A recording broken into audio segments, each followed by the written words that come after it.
வணக்கம். இன்னைக்கு நம்ம பார்க்க போகிற சமையல் ஒரு அருமையான தண்டிக்கீரை கூட்டு எப்படி செய்யலாங்கிறத பார்க்கலாம். நல்ல டேஸ்ட்டாக இருக்கும். சப்பாத்திக்கெல்லாம் கூட இது மாதிரி நீங்கள் வச்சு சாப்பிட்டிங்கன்னா நல்லாயிருக்கும். சாதத்தோடு பிசைஞ்சு சாப்பிட்றதுக்கும் நல்லாயிருக்கும். ஸோ வாங்க அதை எப்படி செய்யலாங்கிறத பார்க்கலாம். ஒரு குக்கர் எடுத்துக்கலாம்.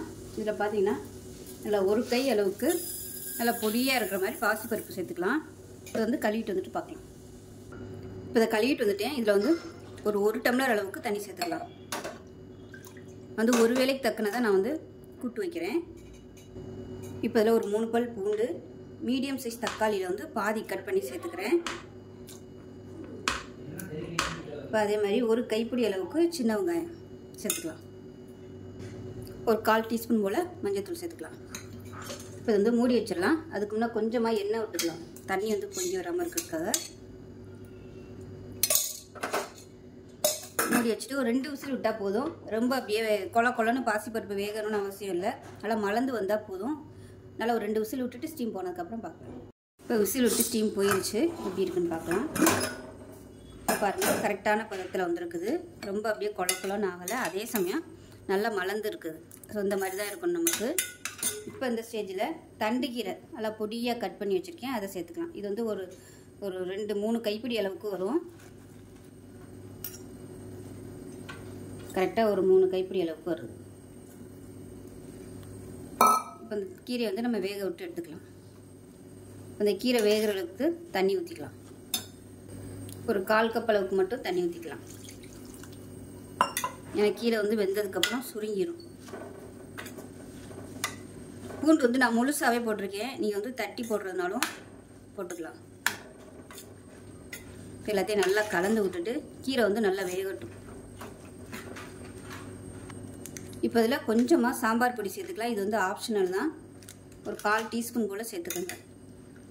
சேர்த்திங்கன்னா கொஞ்சம் டேஸ்ட்டாக இருக்கும். இல்லைன்னா கொஞ்சம் அப்படியே மைல்டாக சப்புன்னு இருக்க மாதிரி இருக்கும்.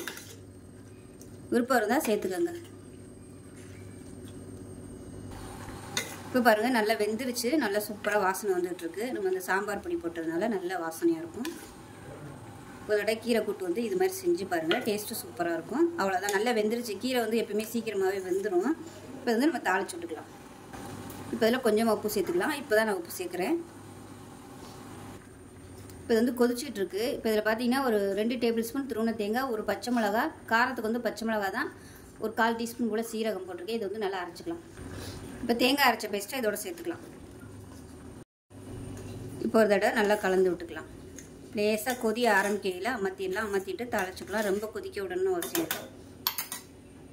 இப்போ நல்லா கொதி வர ஆரம்பிச்சிருச்சு. இப்போ வந்து நம்ம தாளிச்சு விட்டுக்கலாம். இப்போ வந்து தாளிக்கிற பேன் எடுத்துக்கலாம். ஒரு 3 டீஸ்பூன் அளவுக்கு எண்ணெய் விட்டுக்கலாம்.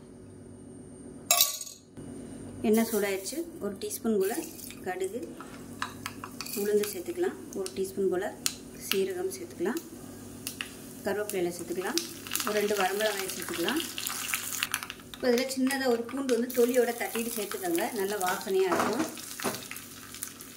இது கூடவே கொஞ்சமாக பெருங்காயத்தூள் சேர்த்துக்கலாம்.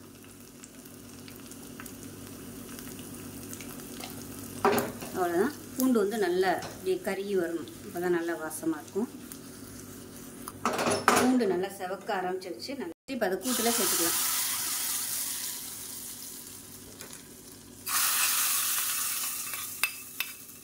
அவ்வளோதான், அருமையான தண்டுக்கீரை கூட்டு ரெடி ஆயிடுச்சு. சாதத்துக்கு வச்சு சாப்பிட்றதுனால கரெக்டான அளவில் வச்சுருக்கேன். இது வந்து ஆறுச்சுன்னா கொஞ்சம் கெட்டியாகும்.